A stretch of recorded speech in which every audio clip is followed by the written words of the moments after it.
can't come back, you can't jump houses, you can't, no games, 8 years of service and leave. You know, when George Washington founded our nation, he could have been president for life.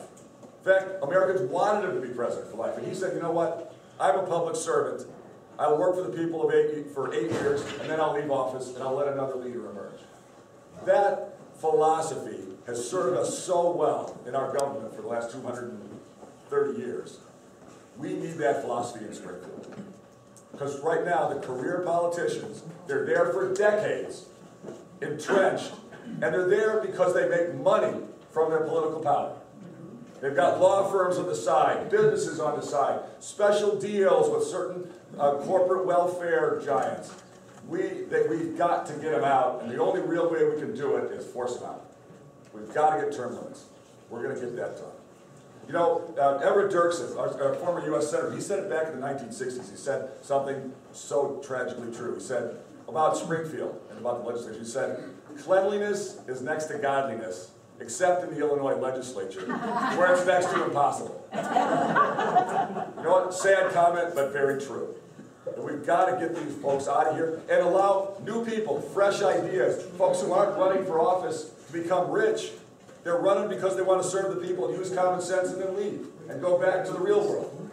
That's what we need in Springfield again. And rather than do what the politicians do, the politicians like to talk. They say, oh, term limits are nice. Then they don't do anything. Or they dodge and they hide. We're going to get it done. I've recruited an organization to come to Illinois. It's called U.S. Term Limits. It's a national organization. They've worked all around America, and they put term limits on 15 state legislatures so far around America. And I've said, come to Illinois, we need you here now, and they're here and they're working. Yeah, they are signed already. Thank you. The petitions are here in the back. We need to collect 300,000 good signatures by next May.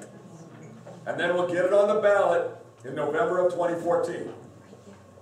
And then it's going to be approved by the voters because the vast majority of voters in both political parties support term limits. And we're going to get it done. And I'm on a mission. I promise you we're going to get that done. When you get it done in Chicago. We don't have, we need 300,000 signatures and we're going to collect them. And the vast majority of voters support it. We're going to get it done.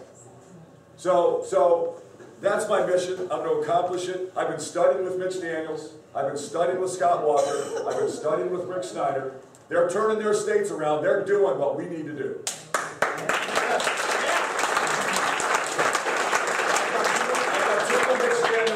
Working on our campaign and helping us with policy and strategy, and these guys are kicking tails and they know how to get stuff done. I've already had them go down to Springfield and tell me how bad it is, and let me tell you, it's even worse than I thought. And we're going to talk about that in the Q&A period, and I'll tell you a little bit about it. So now let me quickly tell you about myself, and then let's talk and really open it up on how we're going to win the race and how I'm going to deal with Madigan and talk through the strategy. Very quickly on myself. I was born and raised here in Illinois. I grew up here in Lake County. Grew up in Lake County. I grew up in Deerfield. I went to Wilmot School there on Deerfield Road at 294. All right. I was not there. We lived, They both those about a year ago. Yeah. With 1345 Deerfield Road, little ranch house. I shared a bedroom with two brothers. They were bigger than me. And I'm the oldest of four kids. My dad was an electrical engineer, worked at Motorola in Schaumburg. My mom was a nurse at Northwestern. I'm half Swedish, half German. German Catholic on my dad's side, Swedish Lutheran on my mom's side. They debated. I was raised Episcopalian. What are you going to do? My best friend growing up was my grandfather on my mom's side, Swedish immigrant. Didn't speak much English, lived in a double wide trailer in a cornfield outside of Whitewater, Wisconsin. Dairy farmer, taught me to milk cows, taught me about hunting and fishing. Taught me about hard work and giving back. He was a union guy. He was in the union at the cottage cheese factory at Hawthorne Melody Plant. Never had much money, but he taught me about hard work and giving back in the community. On Sunday morning, when he didn't have $2 to put in the collection plate, he found $2 to put in the collection plate. He said, Bruce, people in the community always need help. You give back in the community. And that's how I've tried to live my life, my whole life. But he taught me about the outdoors. I love hunting and fishing. I'm a proud gun owner. I'm an avid bird hunter.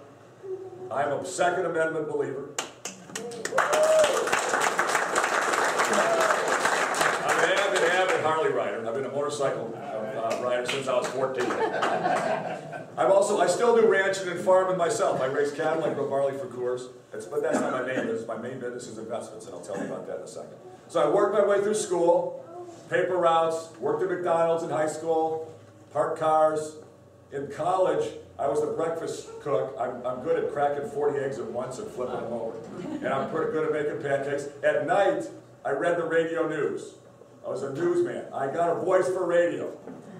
But as my friends have told me, if they see my ads, and some of you may have seen my ads, they said, Bruce, you do have a great voice for radio, but you got a face for radio too. Stay off the television. I say, no, I'm going to run TV ads and radio ads. We're going to get our message out. We're going to beat Quinn. We're going to beat the Democrats. I'm going to run a lot of ads. But mostly I'm going to work my tail off. I'm going to travel the whole state. I'm a workaholic. If I go at something, I don't lose. I forgot how to win. And I love to work. I love to fight. And I love to win. And we've been on the road. We put 29,000 miles in the Ford driving to Illinois the last 6 months. I've done 220 some events. And I'm out there shaking hands. You know what the biggest surprise of the campaign? Two big surprises of the campaign. Number one, how many more companies are leaving the state than I realized. I'm very distressed how many companies are leaving as I'm traveling back. The other big surprise is how fun campaigning is. I had no idea. I've never done it. It's a blast. The people that stay are great. I'm twisted in ways you can't understand. I mean, I love riding the Harley and going to Lincoln Day dinners. I love going to county fairs. I'm addicted to ice cream. I love corn dogs and pulled pork sandwiches. And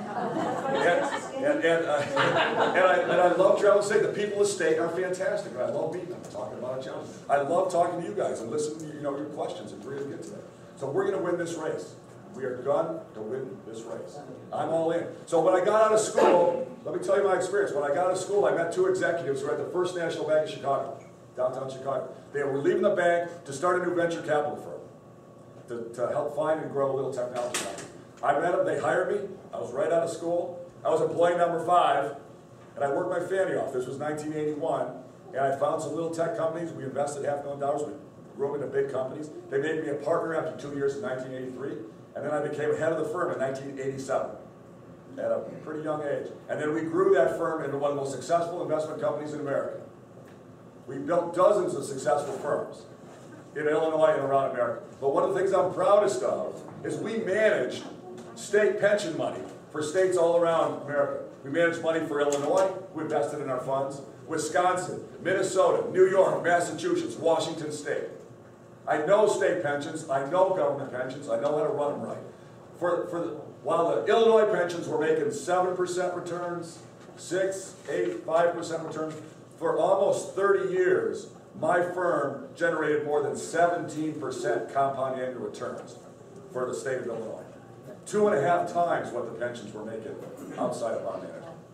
We know how to drive results, we know how to get stuff done. And I'm going to take the lessons I learned from that, how to assemble talented teams of leaders, how to manage budgets, cut costs, recruit and relocate organizations, manage complex contract negotiations with union bosses and suppliers. I know how to do that really well. And that's what we got to get done in Springfield.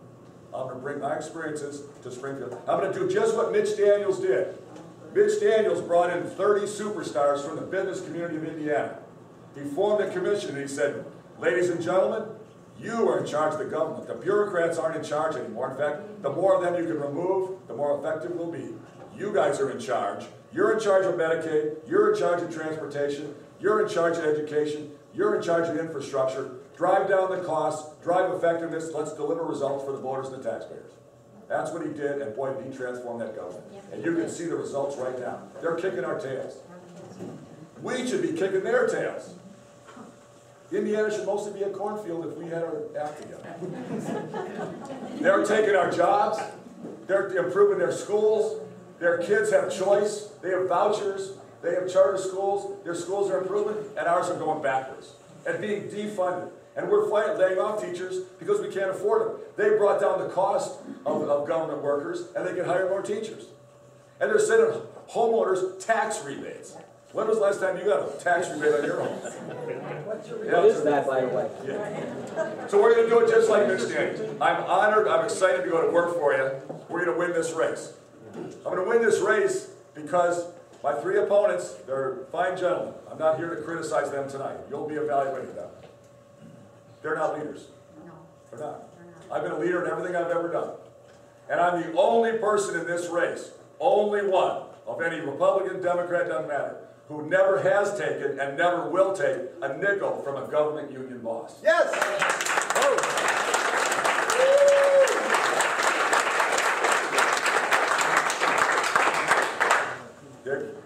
Unfortunately, the gentleman, and the reason I'm running is the gentleman I'm running against, they've been in Springfield for decades. And they've been voting with the Democrats on tax increases and spending increases. They're all in the pension system that is so corrupt and so broken. We wonder why the pensions don't get fixed. The legislators are all in it. And the vast majority of them take government union money for political contributions. As far as I can tell, and I haven't found an exception, I believe every Republican and every Democrat on the Pension Reform Committee takes government union contributions. I haven't found, there might be an exception, I haven't found one. How are we going to fix the system when you got that sort of corruption going on? Isn't going to happen. If I'm going to win this race, I'm the only one with a message. I got a work ethic like those guys I've never seen. And we're going to deliver a result. We're going to win this primary. And then with Quinn, let's be clear. You know, it's easy to make fun of Quinn because he's so inept. I mean, he's the worst governor in America.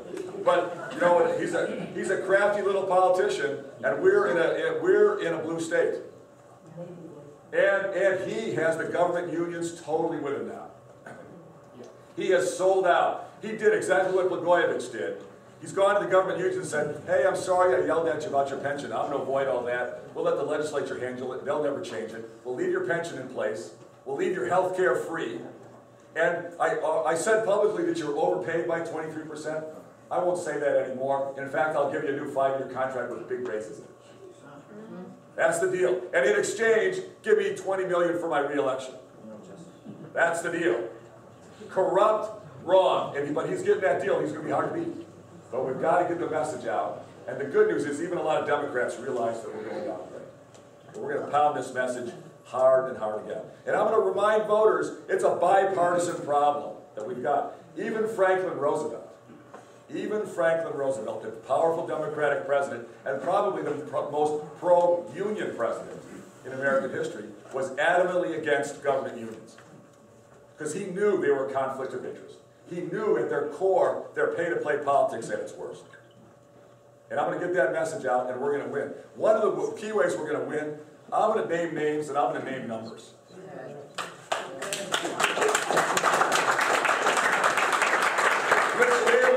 Rich Daley, who I've worked with to try to put vouchers in school choices. Rich Daley put himself in a job for 2 days, popped himself out, and he's getting a pension, $155 grand for the rest of his life escalated.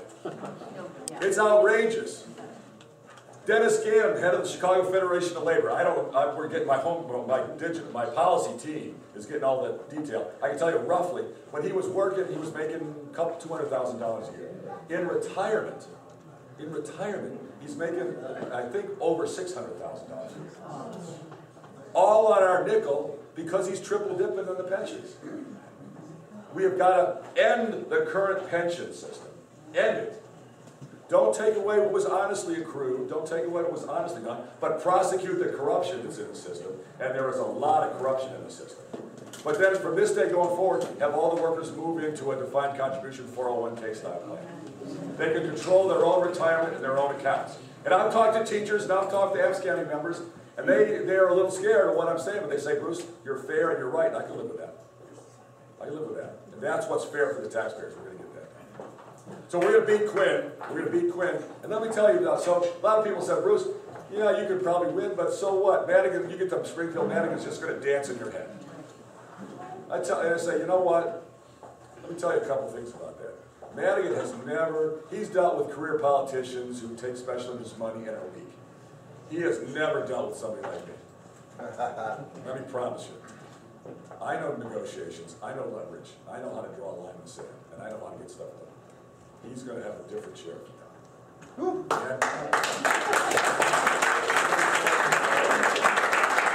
The governorship in America is one of the most powerful. The governorship in Illinois is one of the most powerful in America. You have executive order ability to get major things done. You have line-item veto, mandatory veto. You have appointment ability throughout the government. You control the checkbook and the spending, and you control the contract negotiations with the union bosses as the governor. If you're willing to stand up and do what's right for voters and taxpayers, you can get major stuff done. And a critical leverage point, and most people don't know this, and my fellow politicians never talk about it, the government union contracts expire 6 months after every statewide race. It's a big deal. It's a big deal. So we're going to take it on. I'm excited to go to work for you. God bless you. So let's ask you questions and answers. Yes, ma'am. 2 questions. The Sure. first one is about Common Core. All that about schools? What are we going to do about Common Core? Yeah, Common Core, I've been studying it. A lot of Republican governors are supporting it. There's a big fight going on. From what I can tell, Common Core should not be enforced because it looks like the federal government's trying to control curriculum. Right, yeah. So I'm not on that program. Good. I'm not on that program. Yes, I go just have ahead. one more. What is your connection with Emmanuel? Yeah. And also Daley wants you to win also? Well, 2 things. First of all, Bill Daley, when he dropped out, said Rauner's the best candidate and he'll probably win. He's right.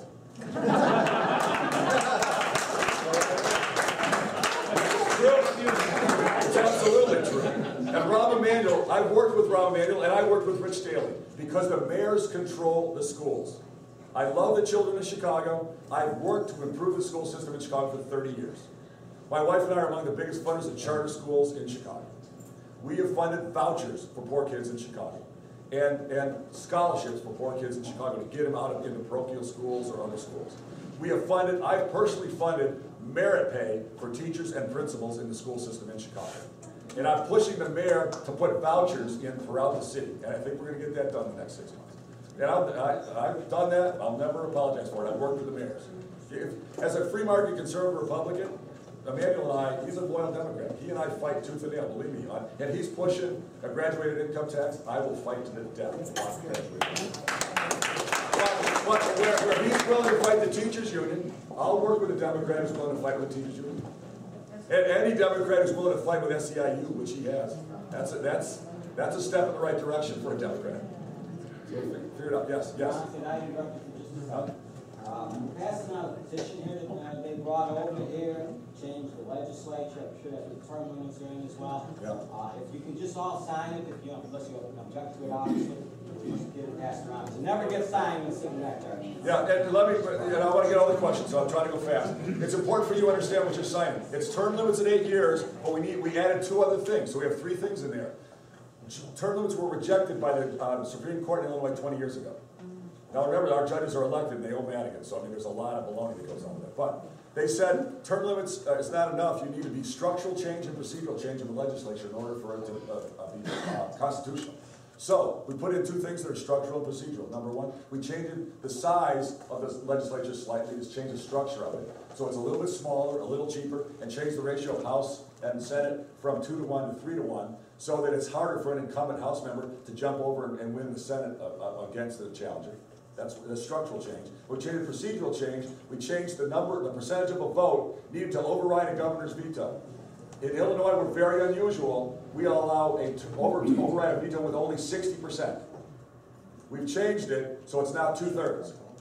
So it's harder for the legislature to override a governor's veto. So a good governor can have more block on spending and bad ideas. That's what's in there. That's why it's there. Okay, yes? 3 quick things. Why, I don't believe a thing that Bill Daley or Rich Daley or Rahm Emanuel say. Why did they say something good about you? Because you're a Republican. And it's not that they're lying about you, but they've got something sneaky up their sleeve if they think that they're going to get you in there. And another thing, Madigan has had a stranglehold on Quinn. Well, Quinn beats himself. What makes you think you could beat that stranglehold? And what about the attorneys and the unions in each other's pockets? Yeah, well, those are all great questions, so let's try to sort it out quickly on the answer. First of all, there are many, many Democrats and a huge number of Democrat leaders who want Quinn gone. Yep. It's just true. And frankly, the mayors, even Daley used to say it, Daley actually liked having Jim Edgar be governor. The mayors in Chicago like Republican governors. They like it because we got to be pro-business. Let's see, Chicago suffers if Illinois is not pro-business. Let's be crystal clear. And the mayors, you look at what the mayors have tried to do, partly with my urging and others, the mayors in Chicago have tried to fight with the teachers union, get charter schools in, get merit pay in. And the Republican governors help push that for them. Quinn blocks it. Quinn is like this with Karen Lewis. Oh. He's like this with Karen Lewis. Karen Lewis and I are on a first name basis, and it ain't a friendly first name. I've been fighting with her for 20 years. So that's what's going on there. Tell me again the rest of your question. I'll try to answer. About the unions and lawyers. Well, so you're right. I mean, basically, Springfield is owned by government union bosses and the trial lawyers. Yep. They've got us by the throats. And I'm going to do, some of it I'm not going to talk about publicly. This is probably going to go out on YouTube. And some of what I'm going to do is not going to be talked about. But Mitch Daniels, I've studied with him, he used executive order to take on the power of the government unions in Indiana. And I'm going to do that too. Thank you. Yes, yes. Bruce, you mentioned corruption and fighting corruption in Illinois. And we haven't been fighting corruption in Illinois simply because of Lisa Madigan. Right. If she gets reelected, how do you get around that? So Lisa Madigan, obviously she will never prosecute corruption. No. We're the most corrupt state in America. Has she prosecuted corruption? Wonder why. And none of us in this room have to wonder why. I'm not going to wait for her. My plan is to appoint, and I'll just do this unilaterally. I'm going to use the executive. I'm going to bring in a special prosecutor. An office of a special prosecutor whose only job is to investigate and prosecute conflicts of interest and corruption in the state government, and to recommend new legislation to help curb it. And that's going to be their full-time job, and there's plenty to go prosecute. And we're going to go, Do you need the legislature to approve that? well, I got my lawyers studying what I need to do to get legislative approval or not, but I'm going to push hard to get that appointed and done. Critical priority, because clearly Madigan's not going to get that. Yes, sir. In the past, people running for governor have pretty much ignored Chicago. Yeah. And with Chicago being in the debt that it's in and the problems that it's having, they're looking for some other alternatives. Do you plan on spending much time in Chicago and sharing a little bit about what that hope would look like? Yes, the answer is emphatically yes. We can't win statewide as conservative Republicans if we don't go decently well in Cook County. Good. It's not possible. It's not possible. I've built businesses in Cook County. I've funded charter schools in Cook County. I've built health clinics in Cook County. I've built the Red Cross headquarters in Cook County. I built the YMCA in the Latino neighborhood in Little Village in Cook County. My wife and I are known and we're respected as civically engaged leaders. And I've got Reverend Meeks who tweeted out when I declared. Reverend Meeks said, Rauner would be a great governor. I'd love to see him do it. Ooh. And I've got Reverend Hatch on the west side. I've got 6 African-American ministers who said to me, Bruce, you're about better schools and more job opportunities for our young people. We need somebody like you. The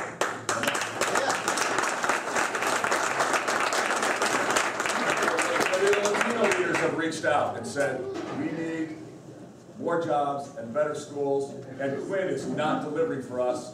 We like your message, Bruce, if we can help. And I'm going to ask for every vote I can possibly ask for in Chicago. Last week, let's see, I'll lose track of time. A week and a half ago, I spoke at a Sunday service for a Romanian American Orthodox church on the north side of Chicago. 600 Romanian immigrants, rabid anti-communists, who can't stand Democrats. They said, Bruce, we hate Democrats. That's why we left Romania. We wanted to leave those kind of people. We love your message, Bruce. We'll vote for you. Nobody comes here to ask for our vote. They're on the north side of Chicago. Republicans don't generally run around the north side of Chicago. I was in their church, and they were cheering for the message. There's 600 voters, conservative, religious, faith, family voters. We're going to get them. I'm going to ask for every vote. I'm already walking the barber shops in the African-American community on the south side on Saturday morning. And I'm showing, and listen, I'm telling you, we have great political discussions. These folks are very informed, and they're very engaged. They said, Bruce, love your message. I can vote. We can vote for you. Now, the challenge is, in many of the precincts in Chicago, they don't even have Republican ballots. You go in and ask for a Republican ballot, they go, hey, Ralph, we got any Republican ballots? No, Johnny, we don't have any of those. We're going to have to go after this whole voter management, voter fraud thing. I've got a plan for that, but we'll talk about that another time. Yes? Bruce, you know, we've had so much corruption in Illinois for years, and we've got the country situation. You know, we're looking for a champion. We're looking for a guy that we can really look up to, that's gonna go down to Springfield and with full integrity, and don't let the progressives get a hold of you and change you when you get down there. You stick to your guns, and then I hope to God you're the man we think you are. Listen, I don't need a job.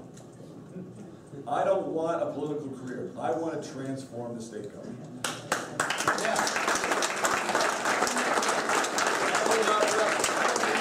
want to come back here 5 years from tonight, and I want to tell you what I accomplished, and I want you to be so darn proud. That's my mission. I want you guys to be so proud of me you can't stand it. I want to, you know what, you go through life, we all go through once. We all have one chance to make a difference. I want to make a difference in this state because I love it here. And I know I can do that. I know I can. Need a posse? Yes. I'm gonna need some bodyguards. I'm gonna need some bodyguards. Yes. What happens if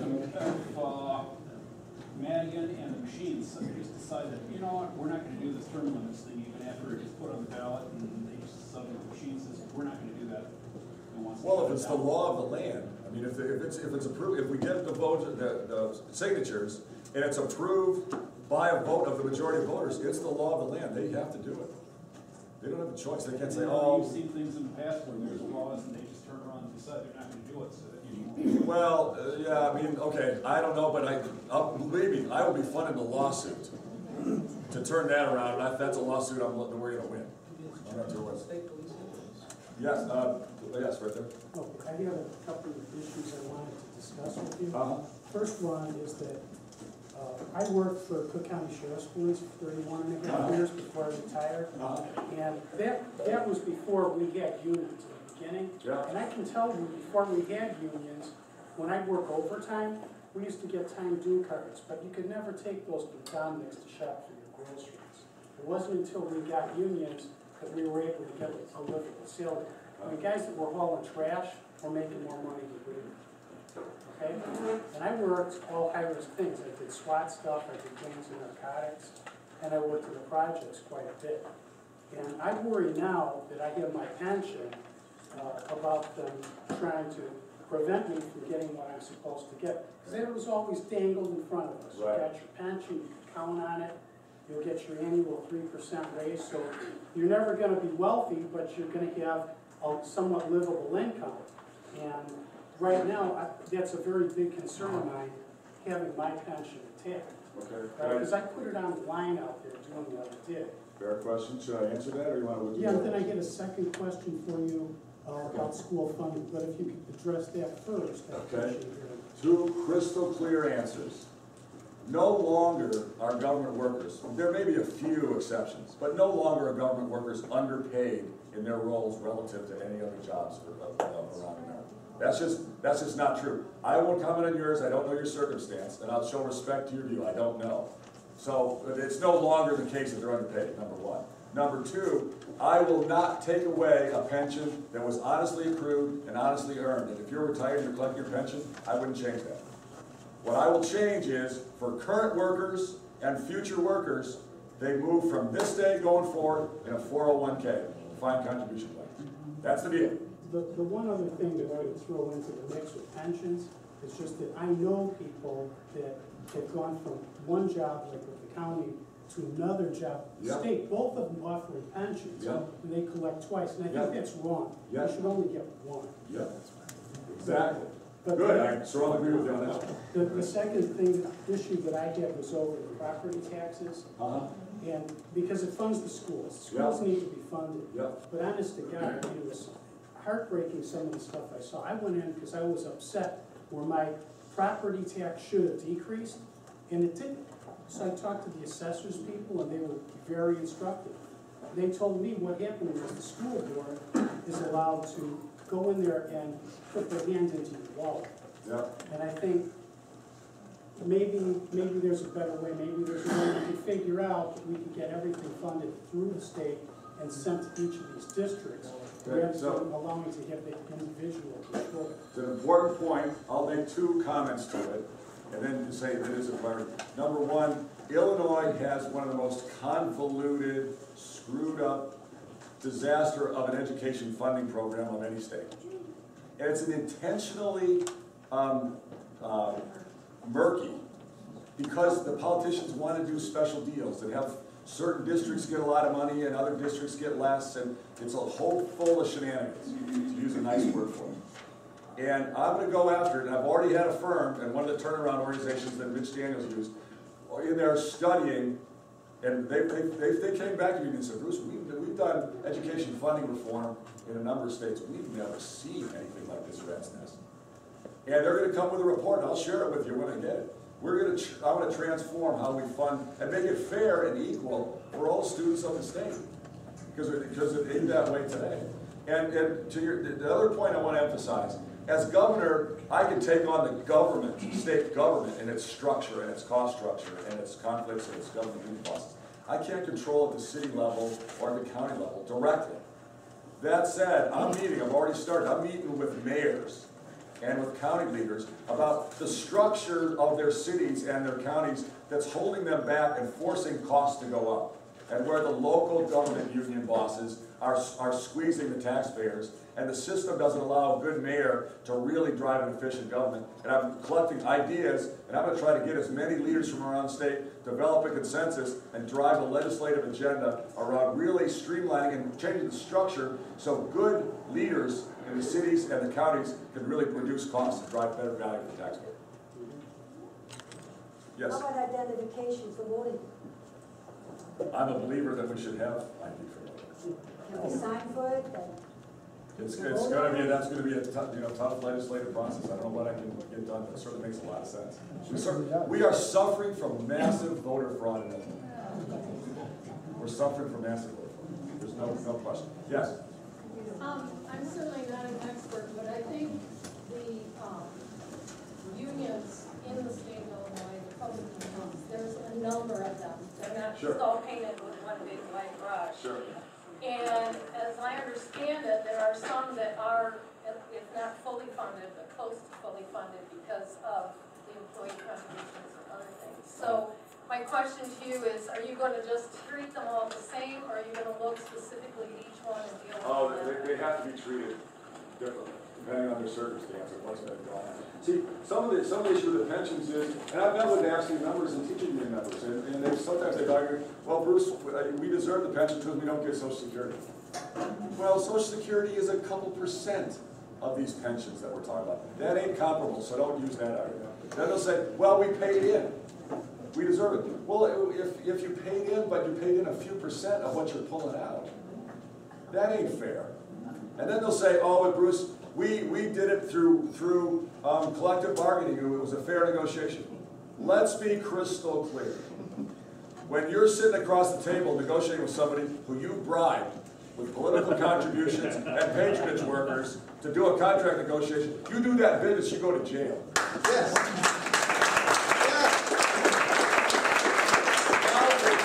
Politics, you go, oh well, that's fine. No, it ain't fine. No, it ain't fine. We're going to change that. We're going to change that. Yes, sir? When you talk about the defined contribution, that's strictly voluntary, right? It wouldn't be a mandatory thing. I mean, it would be strictly voluntary if you want to. I'm a big believer in everything in life should be voluntary. Right. So, I mean, yeah. Because that's the problem. I just said the other defined benefit ones are all, or I'm sorry, defined contribution are all mutual funds, which I think is breeds. You know what? I'm okay with just creating an array of options. And some workers could choose a new defined benefit plan, but it would have a lot of different structure than what we got today, because what today is wrong and unaffordable. But give workers options. I got no problem with that. There's no problem with that. Yes? I didn't get your views on abortion or gay marriage. Where are you on those two? Yeah, so gay marriage, I have not supported it. I will not advocate for it. What I've said is, and I will not sign a bill unless it's been approved by the voters in a referendum directly. Yes. Approved by the voters directly in a referendum, I don't think politicians should block it from people if that's what they want to accept, whether we agree with it or not. And if the voters have not approved it in a referendum, there's no way politicians should force it on the voters. And your view on abortion then? Abortion is, it's a tragedy. It's a loss of life. To me, that's not debatable. However, I do not advocate making it illegal. I can't, I won't, I'm not going to talk about making it illegal. I am going to work and support efforts to make it safe and rare. Parental notification, late-term restrictions, teaching abstinence outside of marriage, and strongly encouraging adoption as a far better alternative, and supporting my friends and my religious leaders, and I'm a religious person, who speak against abortion. I think that's great. It's a moral decision and should be.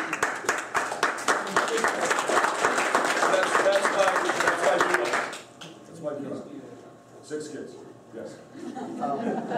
Glenn, we're talking about the pension crisis quite a bit. I think that's the biggest challenge we've got in the state of Illinois right now. I hear it's costing us $17 million a day for all this is going on.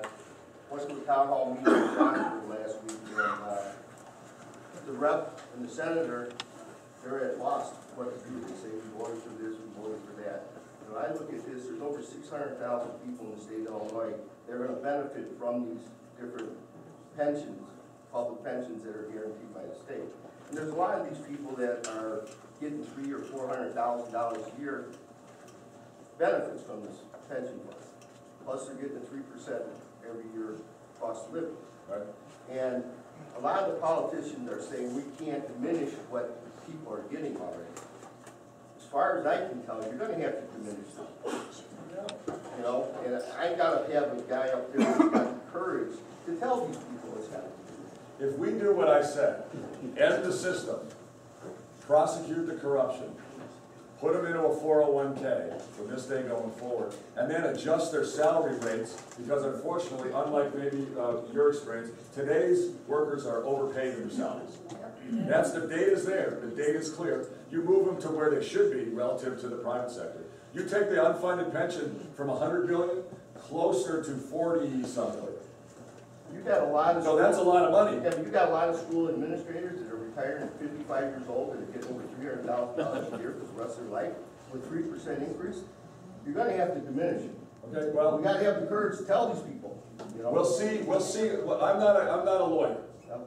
I'm not a lawyer, right? Yeah. Well, actually, like lawyers. But we got to find out where that's corrupt and where we can prosecute it. We'll end it. Where that was followed the law.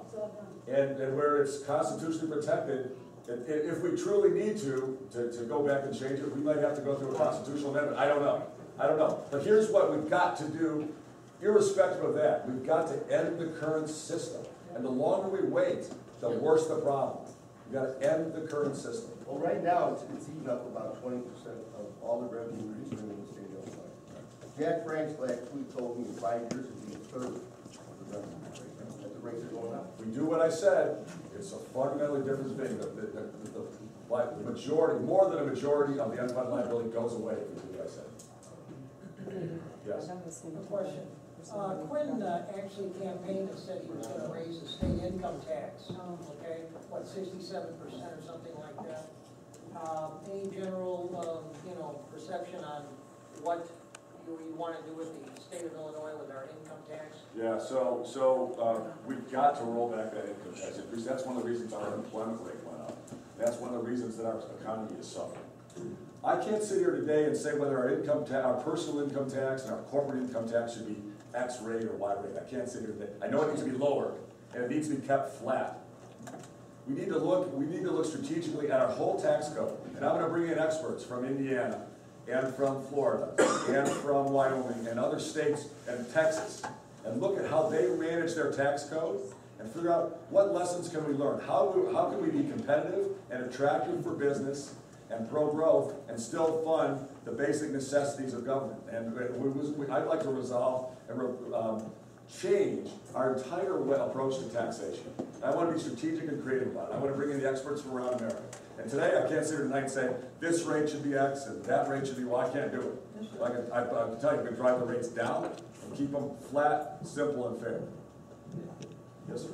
Bruce, you know the media is going to have a field day with you, and I would like to see you and your 3 opponents have some sort of gentleman's agreement to take the high road in not engaging character assassination, because you know the media is going to try to drive a wedge between all 4 of you.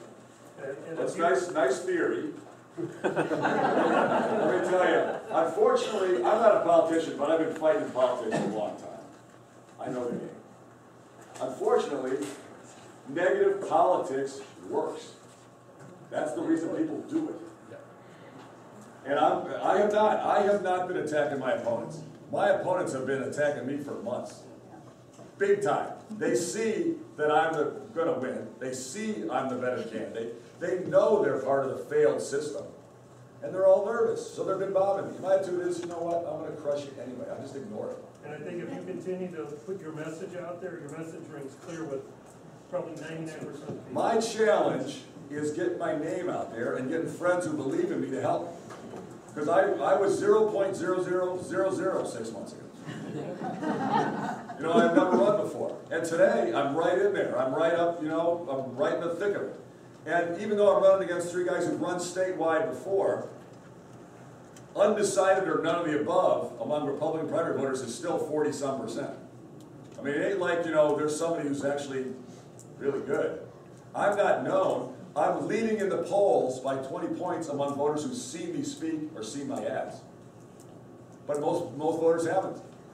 That's the reason I'm 7 days a week, 6 events a day. I get laryngitis from talking to them. I'm working my tail off. I was in Rockford a couple days ago. The reason I got no voice, I'm sorry for my voice, it's a little raspy. I could normally, like, boom, I could normally blow the doors out there with my voice. I normally got a good voice. But I was in Rockford the other day. I did 4 TV interviews, 2 radio interviews, 2 fundraisers, and 2 speeches. In one day. I was in a supporter's backyard talking to 200 people outdoors with no microphone. And it started to sprinkle a little bit. And the Democrat next door turned his lawnmower on. And I yelled for an hour and 20 minutes. And I don't have much of a voice now. You know, it's, well, what are you going to do? I like to work. And this is actually, you know, it's fun. I mean, it's a little, Let's take just 1 or 2 more. okay, we got a couple more. We're going to go. But I want to try to get them, so let's go fast. Yes. There's one thing that really bothers me. There's billions and billions of dollars that go into schools. Every politician that gets up there, we need more money for schools. We need more money for schools. And the grades aren't going up.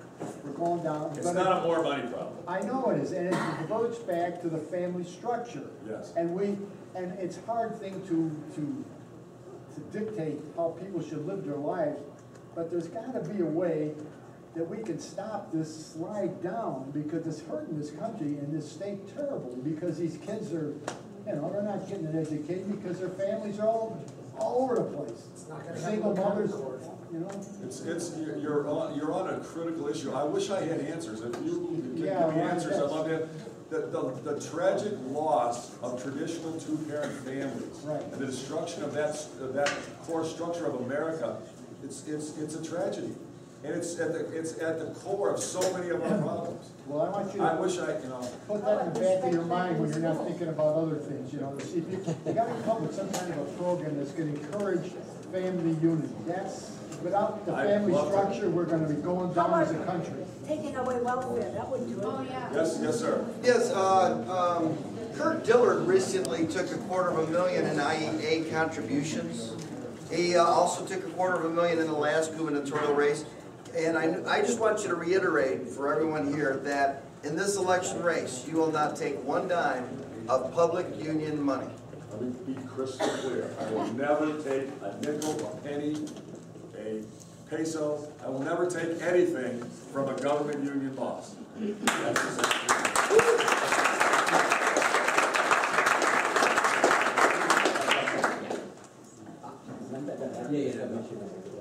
Are we, Bob?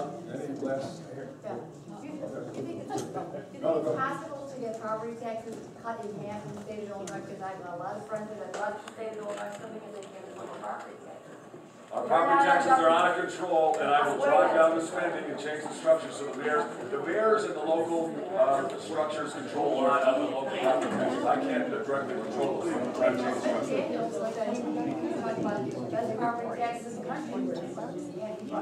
Oh, I know it. I'm going to be on a mission to do everything I can to bring down every tax possible and make sure that we are strategically competitive on our tax rates.